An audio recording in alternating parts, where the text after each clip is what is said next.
Hello, आप सभी का स्वागत है फिर से एक नए वीडियो में। तो आज का वीडियो बहुत ही महत्वपूर्ण होने वाला है। आप लोग के लिए लेकर के आ चुके हैं साइंस का प्रीवियस ईयर क्वेश्चन 2003 का, ठीक है।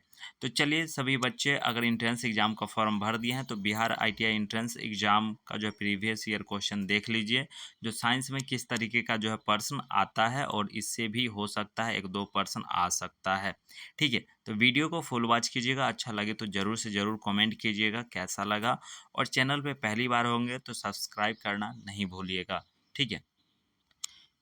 तो चलिए बच्चों, यहाँ पर शुरू करते हैं सामान्य विज्ञान के प्रश्न। तो आप सभी यहाँ पर देखते चलिएगा और अपने मन में जो है आंसर कीजिएगा, और जब हम बताएंगे तो कंफर्म कर लीजिएगा जो आपने सही उत्तर दिया है या गलत उत्तर चॉइस किया था, ठीक है। तो चलिए, नंबर 1 प्रश्न देख लेते हैं। एल्यूमिनियम का अयस्क है, ठीक है, लेमोनाइट या जो है फेरस ऑक्साइड या जो है सीडेराइट या बॉक्साइट। तो इसका जो है राइट आंसर क्या हो जाएगा? तो इसका जो है राइट आंसर हो जाएगा आप सभी का डी ऑप्शन, ठीक है, बॉक्साइट जो है राइट आंसर हो जाएगा। उसके बाद चलिए नेक्स्ट प्रश्न देख लेते हैं।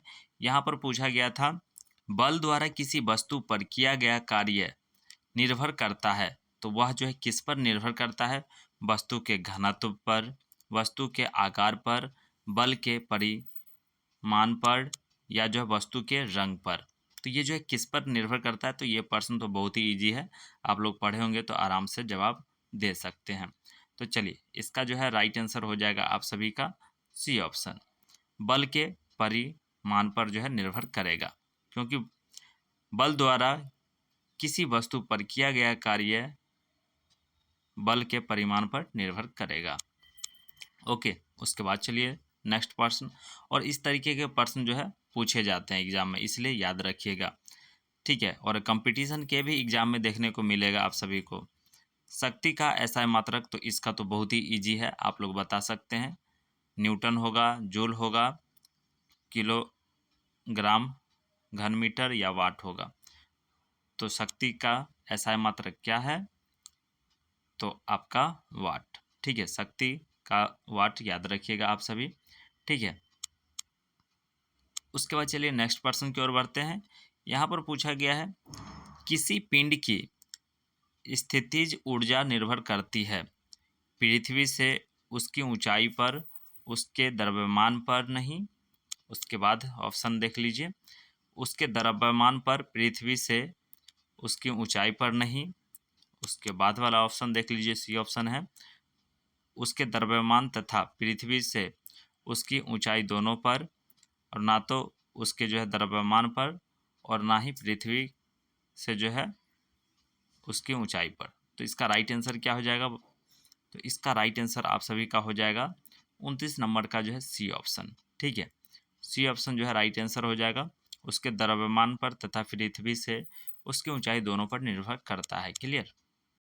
चलिए, उसके बाद नेक्स्ट प्रश्न देख लेते हैं। यहाँ पर पूछा गया है, किस अयस्क में लौह धातु की जो है अधिकतम मात्रा पाई जाती है? तो लौह धातु की जो है अधिकतम मात्रा पाई जाती है, तो इसका राइट आंसर क्या हो जाएगा? आप लोग बताइए जरा।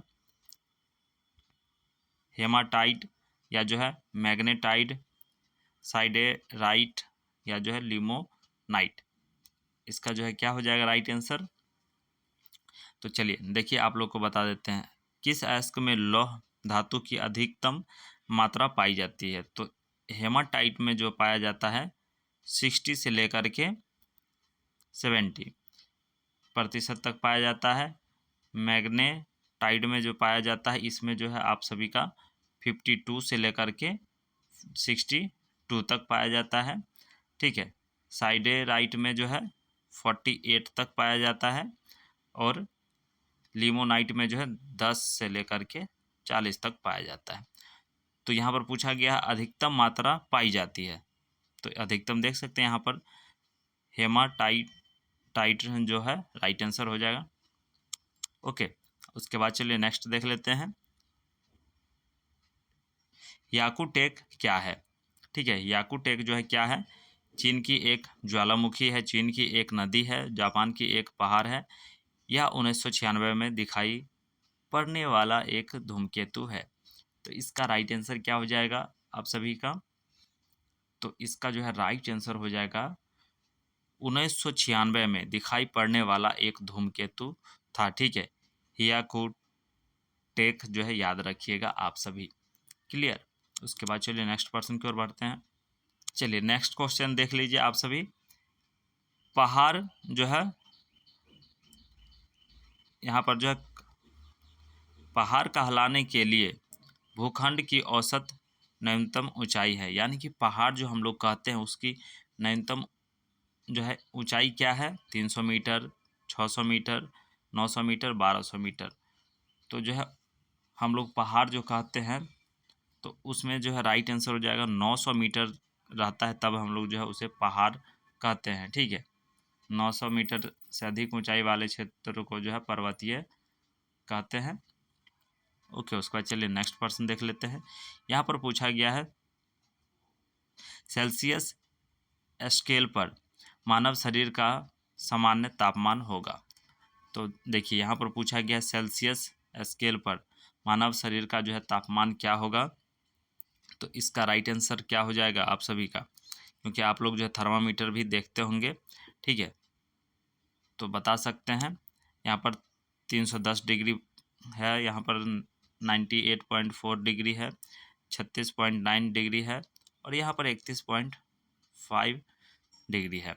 तो इसका राइट आंसर हो जाएगा आप सभी का 36.9 डिग्री राइट आंसर हो जाएगा, ठीक है। अगर आप थर्मामीटर में देखते होंगे तो उसमें फ़ारेनहाइट में भी रहता है और उसमें जो है सेल्सियस में भी लिखा हुआ रहता है, ठीक है।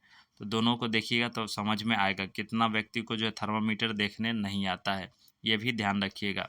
ओके, तो अब उसमें देखिएगा 98 लिखा हुआ रहेगा, ठीक है। तो इसको जो पॉइंट पॉइंट और ऊपर में सेल्सियस में रहता है, ठीक है। नीचे में जो है आपको फ़ारेनहाइट में दिखेगा, ऊपर में सेल्सियस में दिखेगा, ठीक है। तो एक बार थर्मामीटर फीवर लगेगा तो देख चेक कीजिएगा। ओके, उसके बाद चलिए नेक्स्ट पर्सन की ओर बढ़ते हैं। सौरमंडल का सबसे बड़ा ग्रह कौन सा है। देखिए सौरमंडल से रिलेटेड भी एक दो प्रश्न निश्चित तौर पे बनते हैं, इसलिए याद रखिएगा। सौरमंडल का सबसे बड़ा ग्रह कौन सा है। तो सौरमंडल का जो सबसे बड़ा ग्रह आपका पृथ्वी है या मंगल है या बृहस्पति है या शनि है, ठीक है। तो 2018 या 19 में जो क्वेश्चन आया था उसका प्रीवियस ईयर का देखिएगा तो पता चल जाएगा। उसमें पूछा गया था लाल ग्रह कौन है, तो मंगल ग्रह लाल है। और यहाँ पर पूछा गया सबसे बड़ा ग्रह, तो बृहस्पति जो है सबसे बड़ा ग्रह है, आप लोग याद रखिएगा, ठीक है। तो मंगल ग्रह तो कई बार रिपीटेड क्वेश्चन है, ठीक है। कभी पूछ लिया जाएगा मंगल ग्रह को जो है किस नाम से जाना जाता है, तो लाल ग्रह के भी नाम से जाना जाता है। कभी पूछ लेगा लाल ग्रह कौन सा है, तो मंगल ग्रह है। एक ही क्वेश्चन को जो है 2-3 बार घुमा करके जो है सेट कर दिया जाता है। चलिए उसके बाद नेक्स्ट प्रश्न देखते हैं। हवा में जिस गैस की मात्रा सबसे अधिक है, हाइड्रोजन की, कार्बन डाइऑक्साइड की, ऑक्सीजन की, नाइट्रोजन की।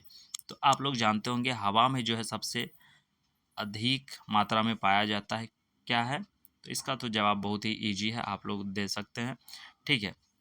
यहाँ पर पूछा गया हवा में जिस गैस की मात्रा सबसे अधिक है, ठीक है, ध्यान रखिएगा।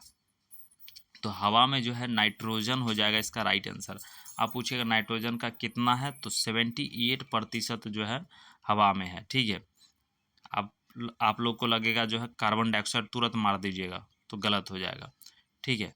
इसलिए जो है हवा में पूछा गया है यहाँ पर, तो नाइट्रोजन की मात्रा अधिक है।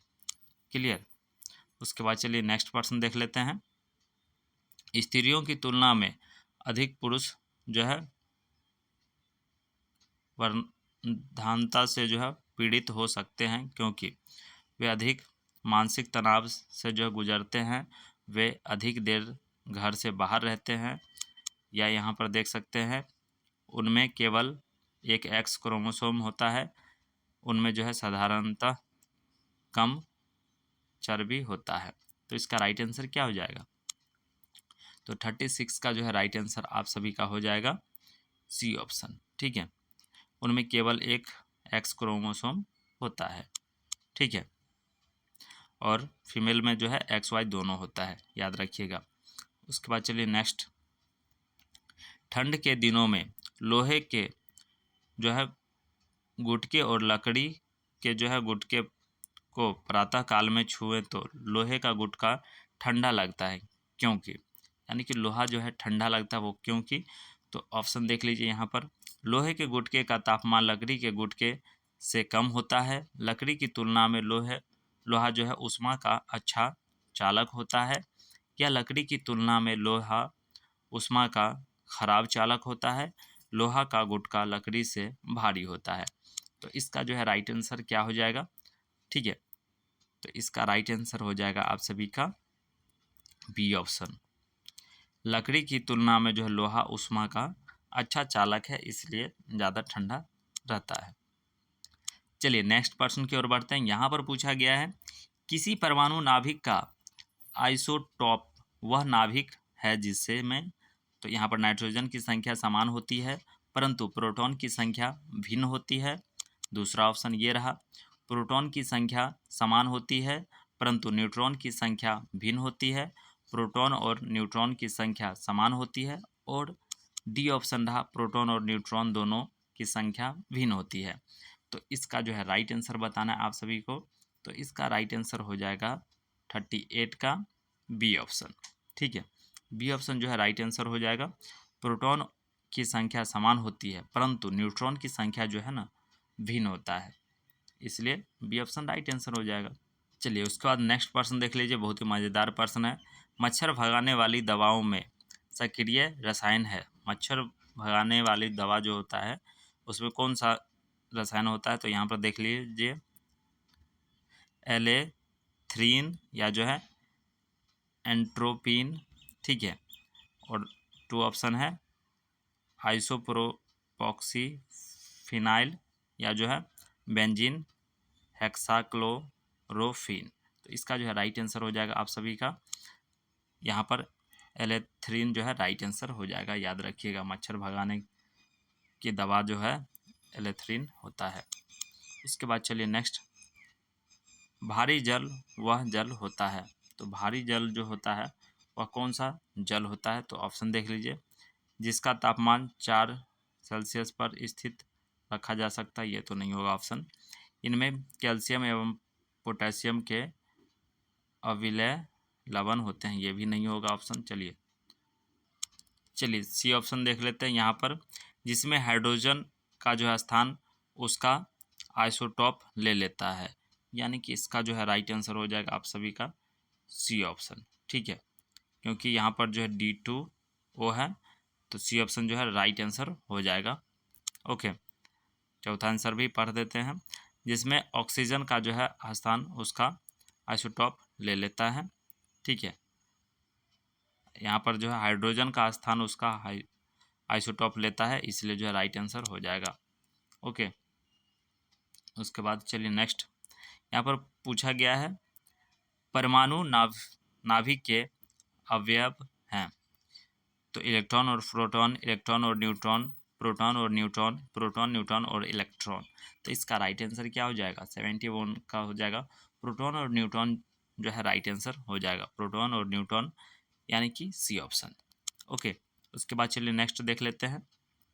अब देखिए यहाँ पर यह भी मज़ेदार प्रश्न है, 20 वर्ष की आयु पर मानव शरीर में हड्डियों की संख्या कितनी होती है।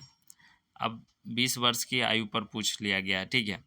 अब ऑप्शन यहाँ पर 100 हड्डी है, 200, 300, इनमें से कोई नहीं, ठीक है। तो इसका राइट आंसर क्या हो जाएगा, तो देखिए इसका अगर देखा जाए तो 20 वर्ष की आयु में मानव शरीर में हड्डियों की संख्या लगभग 200 के आसपास होता है, ठीक है। 206 होती है, जन्म के समय जो है कितना होता है, तो 270 हड्डी जो है जन्म के समय होता है, ठीक है। तो आप लोग ये भी याद रखिएगा, 200 जो है 70 जन्म के समय हड्डी होती है, जो समय के साथ जुड़कर 206 हड्डी में जो है परिवर्तित होती है, बन जाती है।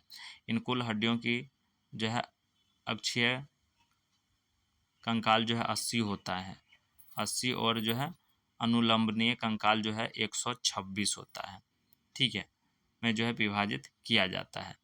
इसलिए याद रखिएगा आप सभी, यहाँ पर ऑप्शन के अनुसार बी ऑप्शन जो है राइट आंसर होगा, ठीक है। उसके बाद चलिए नेक्स्ट, यहाँ पर पूछा गया है आपको, एक पिंड 5n के बल की क्रिया के अंतर्गत एक सीधी रेखा में 10 m की दूरी तय चलता है। यदि इसमें किया गया कार्य 25 जूल हो तो बल की दिशा और पिंड की गति की दिशा के बीच का कोण है। ठीक है, तो यहाँ पर देख सकते हैं, इसको सॉल्व करना होगा आप सभी को। 90 डिग्री होगा, 60 डिग्री होगा, 30 डिग्री, 0 डिग्री। ठीक है, तो आप लोग सॉल्व कीजिएगा तब जा कर के पता चलेगा। ठीक है, तो यहाँ पर जो है F बराबर दिया गया है 5n। ठीक है, यानी कि बल बराबर, ठीक है, बल बराबर दिया गया है, विस्थापन बराबर दिया गया है D बराबर 10 m, और जो है वाट बराबर दिया गया है 25 जूल। ठीक है, तो अब इसको जो है आप लोग को सॉल्व करना होगा तब जा कर के सॉल्व होगा। ठीक है, तो इसका राइट आंसर क्या हो जाएगा, 60 डिग्री है, निकल के आएगा। ठीक है, बी ऑप्शन राइट आंसर हो जाएगा। ओके, उसके बाद चलिए नेक्स्ट प्रश्न की ओर बढ़ते हैं। यहाँ पर पूछा गया है 10 वाट का बिजली का बल्ब यदि 10 घंटे जले तो बिजली का खर्चा होगा। तो यहाँ पर जो है 0.1 इकाई, 1 इकाई, 10 इकाई, 100 इकाई। तो इसको जो है आप लोग को सॉल्व करना होगा तब जा कर के सॉल्व होगा। ठीक है, तो जैसे शक्ति P बराबर यहाँ पर दिया हुआ है 100 वाट। ठीक है, अब इसको किलो वाट में कितना लिख सकते हैं, तो 100/1000 लिखेंगे। ठीक है, किलो वाट। अब इसको जो है आप लोग कीजिएगा तो कितना आ जाएगा, 0.1 किलो वाट आएगा।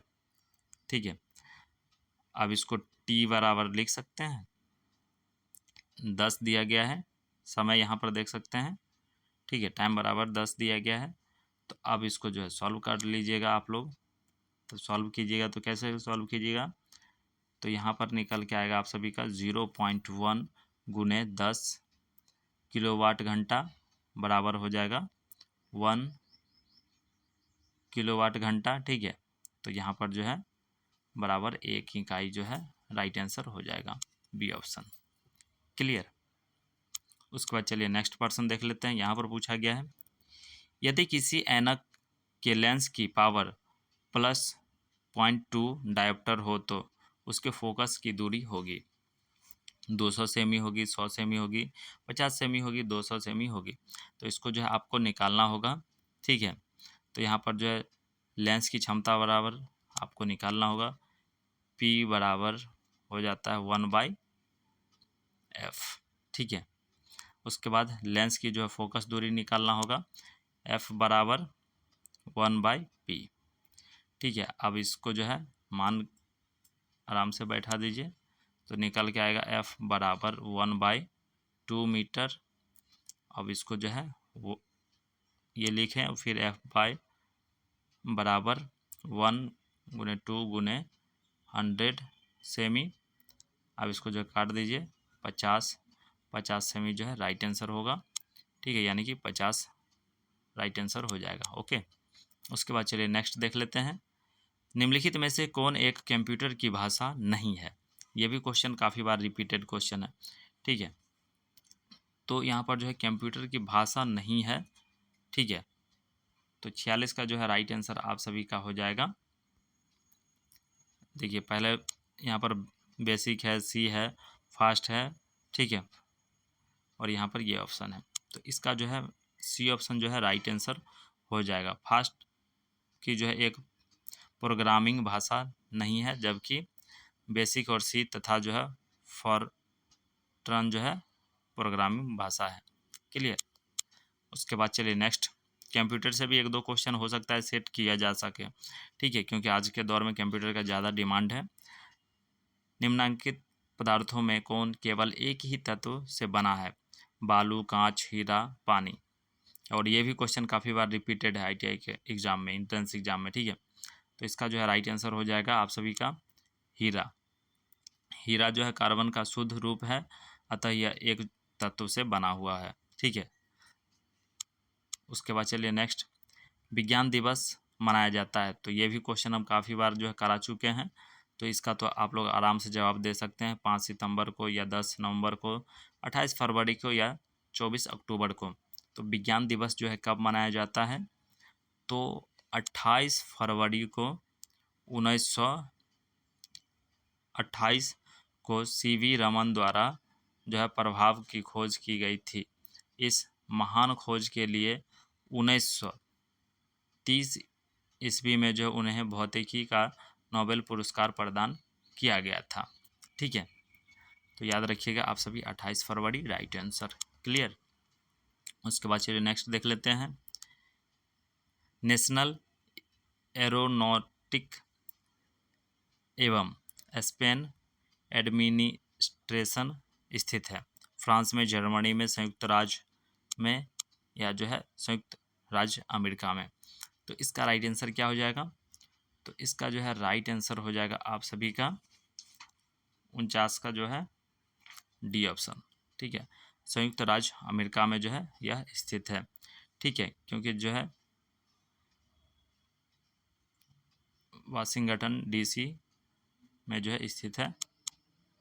चलिए उसके बाद नेक्स्ट प्रश्न देख लेते हैं। यहाँ पर पूछा गया है पथ फाइंडर उतरा था। पथ फाइंडर जो है उतरे थे बुध ग्रह पर, मंगल ग्रह पर, बृहस्पति ग्रह पर या शनि ग्रह पर। तो इसका राइट आंसर क्या हो जाएगा? पथ फाइंडर नासा की जो है एक अमेरिकी अंतरिक्ष यान है जो मंगल ग्रह पर जो है 1996, ठीक है, 1996 से 1997 में उतरा था। ठीक है, तो याद रखिएगा आप सभी, यहाँ पर मंगल ग्रह राइट आंसर हो जाएगा। क्लियर। तो चलिए प्यारा बच्चों, आप सभी को जो है 25 क्वेश्चन करा दिए और बहुत ही मज़ेदार प्रश्न था। आप लोग देखे होंगे तो पता चल गया होगा जो कैसा क्वेश्चन था। ठीक है, और जो है आप लोग कमेंट करते हैं तो हमें लगता है नहीं सभी बच्चे इंटरेस्टेड हैं। और आप लोग ज़रूर से ज़रूर कमेंट कीजिए कैसा लगा वीडियो, और हमारे चैनल को सब्सक्राइब करना नहीं भूलिएगा। और जो भी जानकारी देंगे आईटीआई से रिलेटेड सही और सटीक जानकारी देंगे। ठीक है, क्योंकि आईटीआई का प्रोसेस जो होता है थोड़ा लंबा होता है, क्योंकि अभी जो है आप लोग का एडमिट कार्ड आएगा, फिर एग्ज़ाम होगा, उसका रिजल्ट आएगा, और रिजल्ट आने के बाद फिर से जो है चॉइस फिलिंग होगा। चॉइस फिलिंग के बाद फिर जो है आपको ट्रेड अलाउट होगा, और ट्रेड अलाउट होने के बाद जो है आपका डॉक्यूमेंट वेरिफिकेशन होगा, और डॉक्यूमेंट वेरिफिकेशन के बाद जो है एडमिशन होगा। ठीक है, तो ये सब जो है प्रोसेस है। लेकिन आप लोग टेंशन नहीं लेना, अगर हमारे चैनल से जुड़े हैं तो एक भी चीज़ मिस नहीं होने देंगे, क्योंकि हमारा खुद का एक्सपीरियंस है और हम खुद आईटीआई किए हुए हैं गवर्नमेंट कॉलेज से, और जो है पटना से जो है आप लोग को जितना हो सकेगा हम यहाँ बैठे हुए हेल्प कर देंगे। ठीक है, तो चलिए फिर मिलेंगे नेक्स्ट वीडियो में। तब तक के लिए हंसते रहिए, मुस्कुराते रहिए, अपना ख्याल रखिएगा, अपने परिवार का ख्याल रखिएगा। वीडियो देखने के लिए बहुत बहुत धन्यवाद।